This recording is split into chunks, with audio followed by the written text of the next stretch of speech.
fastest show in sports. First of all, I'm not a gambler. I will Know that. look. I'll go to the casinos every now and then.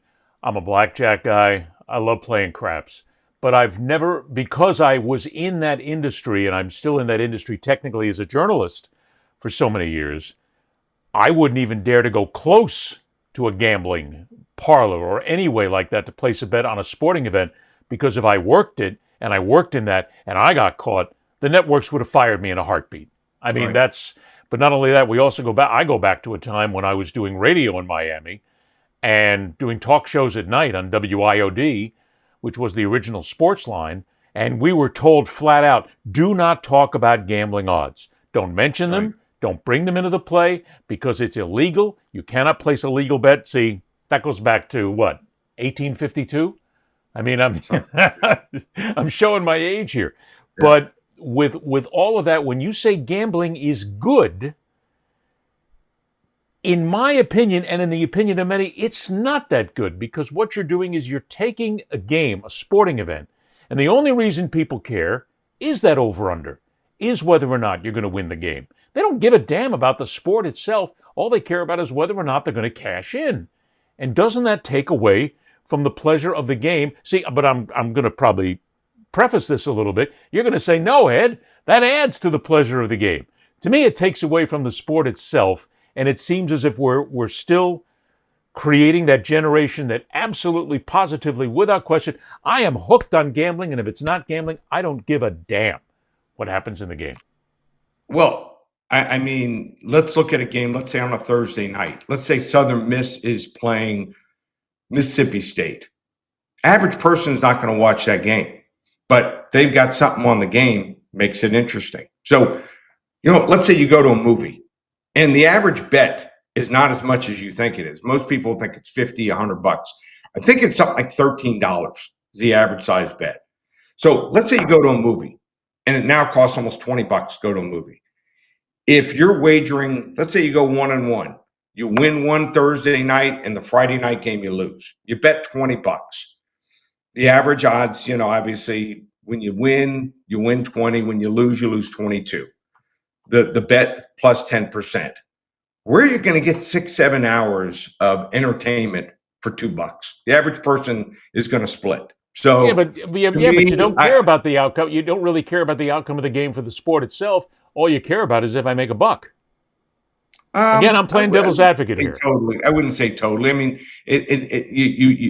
there's so many different ways. I mean, there's kids that are playing now. You learn the players. Kids are playing, the different video games, so you can learn players there. I understand your argument, and until I got out of college, I didn't wager on games, but my father did. He was a dentist, hung around with some guys that did, and my wife almost all the time can't even tell who I'm wagering on. So to me, it's not going to affect me. Some people it does affect it.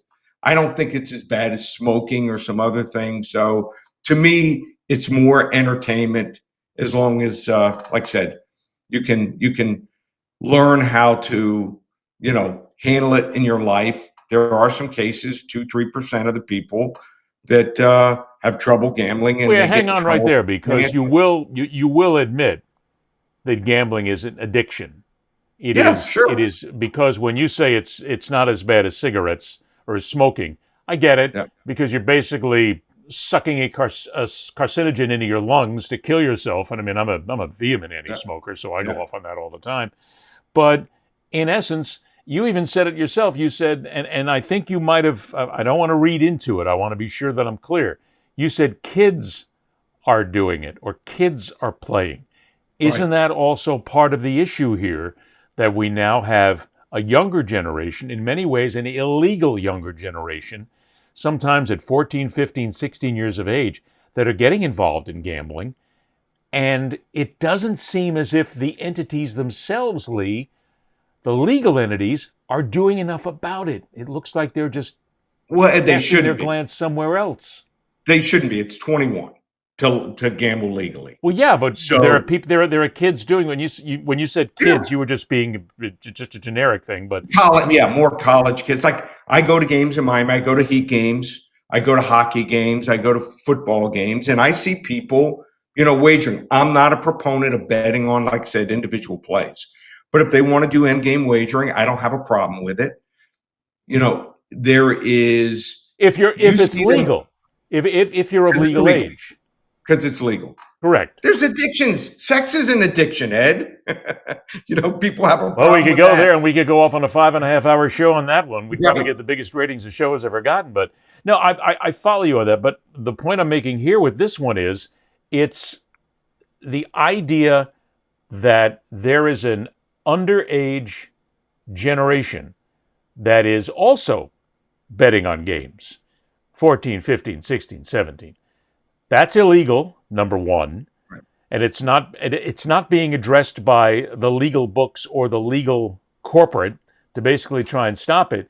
And two, if you look at it, there are still many kids who are getting older brothers, older sisters, maybe even parents placing bets for them, which is helping the addiction of the young kids. I realize that I'm butting my head against a lot of things that gamblers are going to smack me over. I mean, there's people listening and watching to this right now that are saying, shut up, Ed, it's just gambling, there's no big deal. But I am thinking about the fact that there is an underage gambling culture in this country that is dangerous, that is addictive at that age, that can turn people and make a very bad life for a lot of people. Yes? Yeah, I usually don't see it start at 14, 15, but sometimes in high schools, we have friends who have kids that go to high schools, and those kids do gamble. They probably put bets in through their parents. Then they go to college, and there's illegal bookies. They were there when I was in college. So, I know about the culture, and they take your bets, and you don't have to be 21 years old. So I'm not for underage gambling. I'm not going to support it ever. But Right. if it's legal and you're 21 or older, hopefully you gamble responsibly. But I've seen a few cases where, kids have outstepped their boundaries and lost too much money, and it can affect their lives. That's all, folks.